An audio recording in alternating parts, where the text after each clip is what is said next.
Sports updates చూస్తే teenage సంచలనం వైభవ్ సూర్యవంశీ 97 పరుగుల విధ్వంసక ఇన్నింగ్స్ కు తోడు పేసర్ జోఫ్రా ఆర్చర్ 3 వికెట్లు తీసి నిప్పులు చెరగడంతో సన్ రైజర్స్ హైదరాబాద్ ను రాజస్థాన్ రాయల్స్ నాకౌట్ చేసింది. ఏకపక్షంగా సాగిన ఎలిమినేటర్ మ్యాచ్ లో రాజస్థాన్ 47 పరుగులతో గెలిచింది. రేపు జరిగే ఐపీఎల్ క్వాలిఫైర్ 2లో గుజరాత్ టైటన్స్ రాజస్థాన్ అమీతుమీ తేల్చుకోనుంది. తొలుత రాజస్థాన్ 20 ఓవర్లలో 8 వికెట్ల నష్టానికి 243 స్కోరు చేసింది. ధ్రువ్ జురెల్ అర్ధశతకం సాధించాడు. ప్రఫుల్ హింగే 3 వికెట్లు పడగొట్టాడు. ఛేదనలో హైదరాబాద్ 19.2 ఓవర్లలో 196 పరుగులకే కుప్పకూలింది.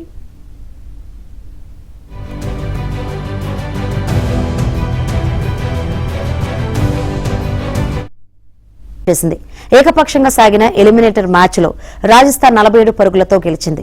రేపు జరిగే ఐపీఎల్ క్వాలిఫైర్ 2లో గుజరాత్ టైటన్స్ రాజస్థాన్ అమీతుమీ తేల్చుకోనుంది. తొలుత రాజస్థాన్ 20 ఓవర్లలో 8 వికెట్ల నష్టానికి 243 స్కోరు చేసింది. ధ్రువ్ జురెల్ అర్ధశతకం సాధించాడు. ప్రఫుల్ హింగే 3 వికెట్లు పడగొట్టాడు.